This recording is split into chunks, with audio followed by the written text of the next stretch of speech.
Palmolive soap, your beauty hope, and luster cream shampoo for soft, glamorous dream girl hair bring you Our Miss Brooks, starring Neela Lamb.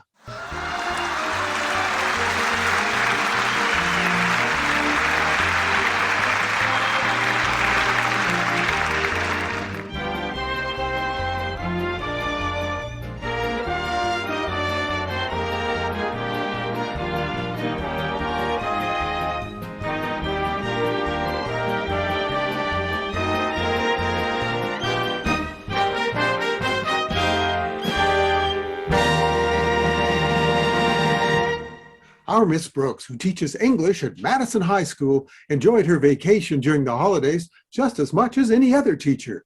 But as it drew to a close, she had a peculiar reaction.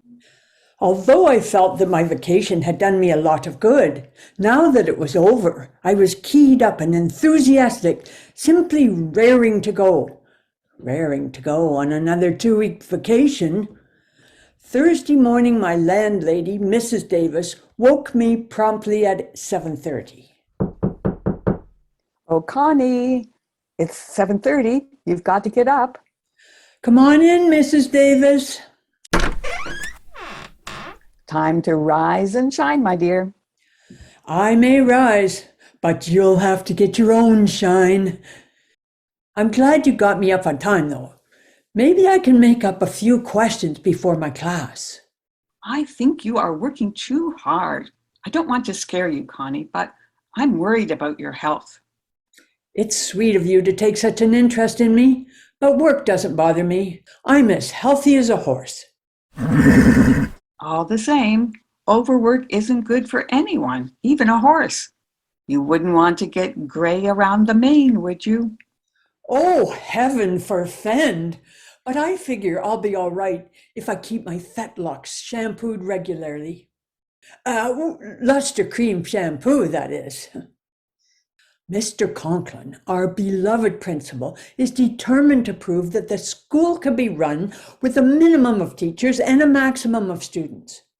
Honestly, it's becoming a real problem, not just at Madison, but all over the country. Overcrowded classrooms, not enough funding for even the most basic of school supplies. Yesterday, I was teaching English Lit and I ran out of chalk. What did you do? I just wet my finger and plunged on. By mid-afternoon, I was up to my cuticle in 12th night. Connie, that's awful. Have you thought about going above Mr. Conklin? You mean appeal to the school board? They turn a blind eye to everything but the bottom dollar. No, this is a war that will have to be waged on Madison's home turf. I think I'd better skip breakfast this morning, Mrs. Davis. I've got to hurry. Walter Denton is picking me up again. Is your car in the shop again? Oh, definitely. But the repair bill won't cost as much as the fine I had to pay. $20 for parking. Good heavens, where did you park your car? The lobby of the Stevens Hotel. How in the world did you get in there? Same as everyone else, through the revolving door. See you tonight, Mrs. Davis.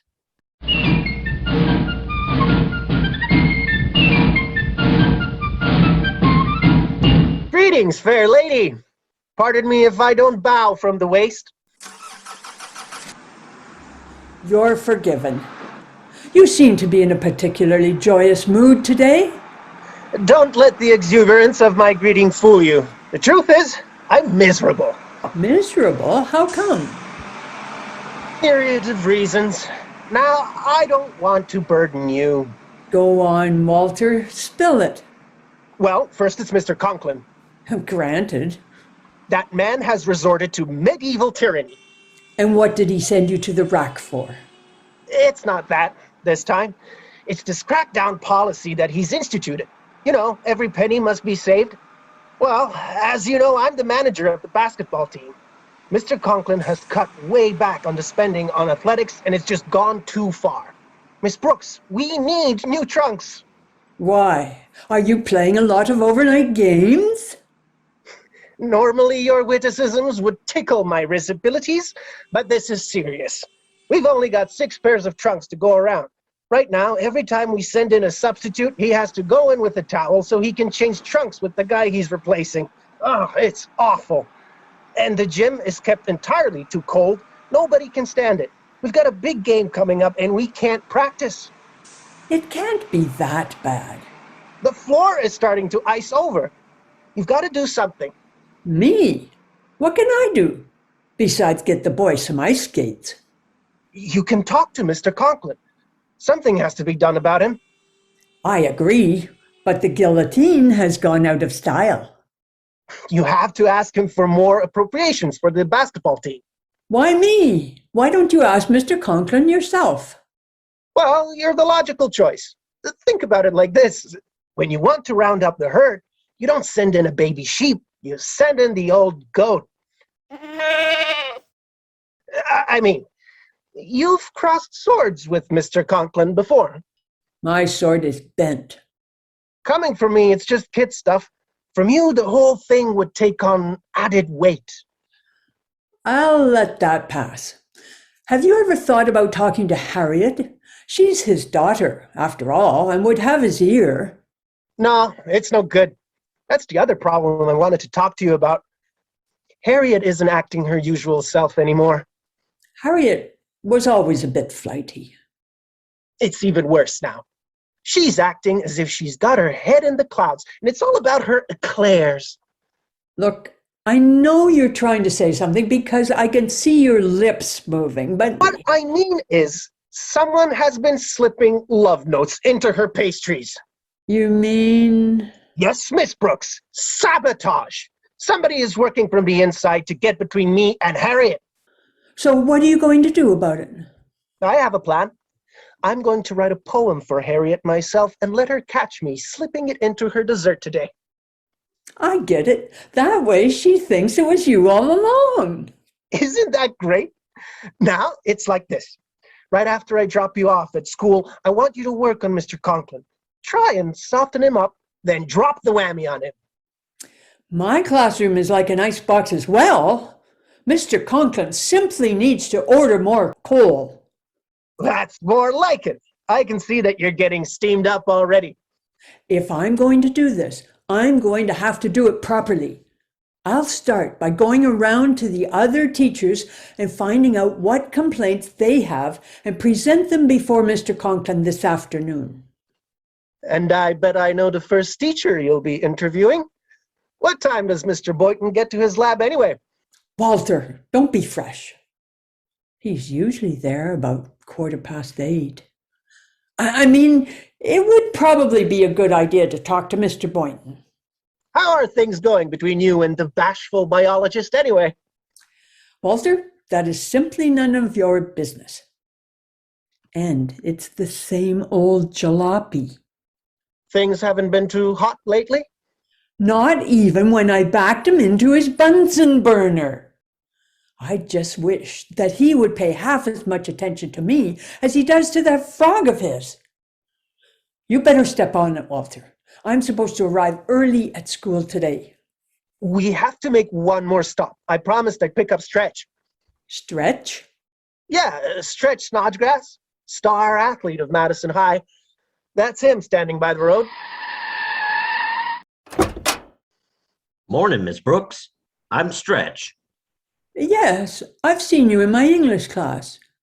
Look, I hate nicknames. What's your real name? I'm Fabian Snodgrass. So, Stretch, what do you think of our chances in basketball this season? Rotten. The other boys are okay, Miss Brooks, but they need all the practicing they can get or we won't have a chance no ways. Stretch, how long have I had you in my English class? Gosh, Miss Brooks, I've had you for 3 years now.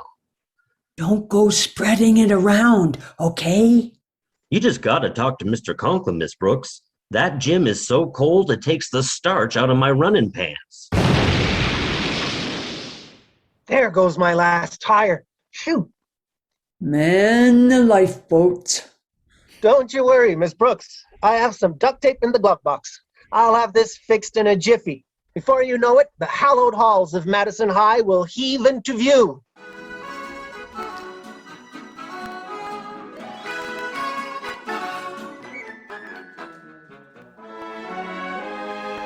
all the inconsiderate, inconceivable, selfish course of actions that woman could take. Today of all days, just when Superintendent Stone is snooping up, looking around. Oh, stop fussing, Harriet. Daddy, remember your blood pressure. Your face is all red. Now sit back and relax. How can I relax? I'm running a school staffed completely with buffoons. Daddy, you have one of the best teaching staffs in the country. Everyone knows that. Well, that may be, but that Miss Brooks more than makes up for it. Well, I told that woman to be here half an hour early. Look at the time. Miss Brooks is a wonderful teacher. She's a gold brick. All the kids love her. Well, the kids in this school are a bunch of idiots, too. Especially that lame-brain consort of yours, Walter Denton.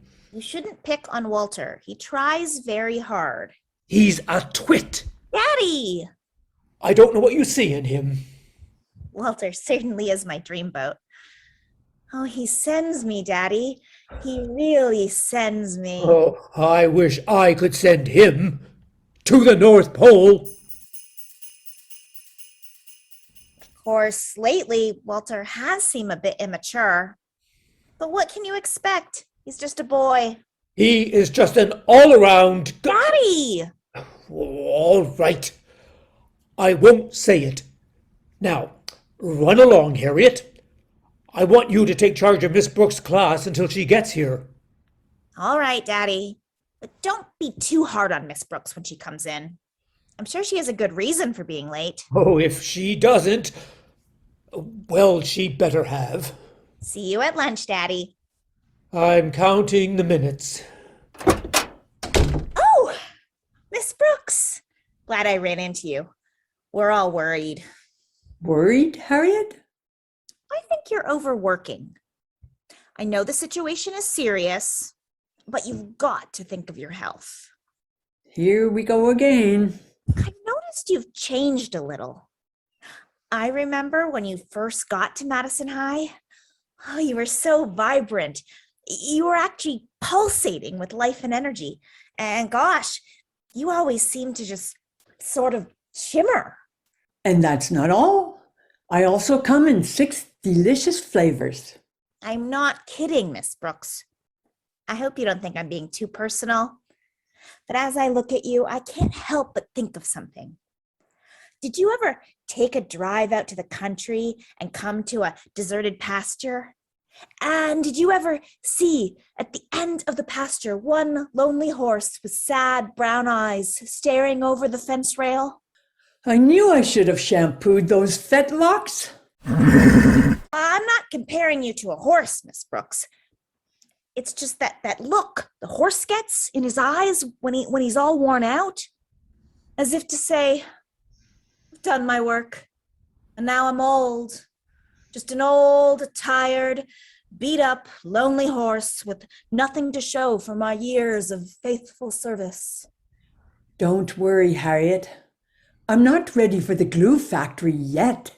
Oh, I hope I haven't offended you, Miss Brooks. You know how I feel about you.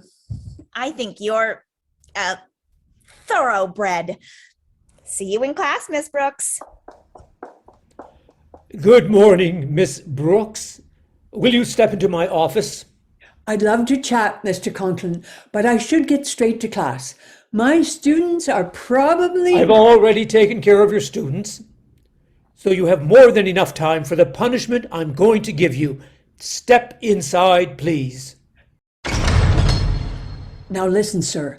I have a perfectly good reason for being late. Miss Brooks, what time did I ask you to be here? 7:30? Yes. And do you remember why? Yes, sir. You wanted me to get the library in order before Mr. Stone arrived. Very good. Do you know what time it is now? Not exactly, sir. Well, let me tell you. At the sound of my fist hitting my desk, it will be exactly 9:30. Oh, please don't do that. Remember your blood pressure. I'm touched by your concern. Now, Miss Brooks, it just so happens that Mr. Stone arrived half an hour ago. He stopped in, naturally, and I kept him occupied with coffee and a few of my more fascinating anecdotes. But now he has set off on his inspection tour. Since you have a free period, I want you to hurry over to the library and try to get it into some semblance of order. Unfortunately, I don't have the time to punish you as I'd like. That will come later. Let me know the minute you are through cleaning up the library. And Miss Brooks, Yes, sir? no detours at the biology lab. One more thing. It has to do with my daughter and her ridiculous boyfriend, Walter Denton. Yes? They are both in your English class, I believe. I want you to separate them to the furthest possible corners of the room. Their very proximity has fostered a juvenile relationship, and I want to put an end to it. Lately, my daughter has been mooning about the house, all because of some lovesick poetry that boy's been stuffing in her pastries. Actually, those poems are That not. will be all, Miss Brooks. But those. Dismissed. Aye, aye. I mean, yes, sir. Where are my blood pressure pills? Osgood. Who is it? Oh, Mr. Stone. Do come in. Sit down, sit down. I just stepped back in for a moment to have a chat with you about the state of your school. I'm sure you won't find a better run school anywhere else in the district. Oh, is that so? Just this morning, I asked you what effect the massive budget cuts have had on your staff, and you told me there was no effect whatsoever. That's true, Mr. Stone. That's not to say we haven't had to tighten our belts, but I've been talking with some of your teachers, and there are complaints of overwork. Osgood, do you have enough teachers here at Madison? Oh, yes, sir, of course. Now, some of the teachers have had to take on additional duties, but that's to be expected in this day and age. Not to the point that the teachers are walking zombies, dead on their feet. Look at this, Conklin. I saw this on the printing presses for tomorrow. Read the editorial. The editorial, teachers facing breakdown? An expose by Walter Denton? Why, that insufferable twit! I'll throttle him. There are some very serious allegations in this paper, Osgood. All of this is unfounded, completely unfounded. Why, you won't find a better, more rested staff anywhere in the state. But that Walter Denton is nothing but a muckraker. You'll see. He mentions two of the teachers by name, Osgood. Miss Brooks and Mr. Boynton. Says the two of them are on the verge of a complete breakdown from nervous exhaustion. Lies and propaganda. Why don't I call Miss Brooks and Mr. Boynton in, and you can see for yourself? I'm sure that won't be necessary, Osgood. But if I hear any more complaints about teachers being overworked, I'm going to launch a full-scale investigation into this school, starting with you. Now, I'm going to finish my tour of the school and fill out my report for the Board of Education. I trust there will be no more surprises in store for me like this. Osgood, if I were you, I'd keep a leash on this Walter Denton. He sounds like a live wire. Oh, yes, sir. I'll extinguish that particular flame with pleasure.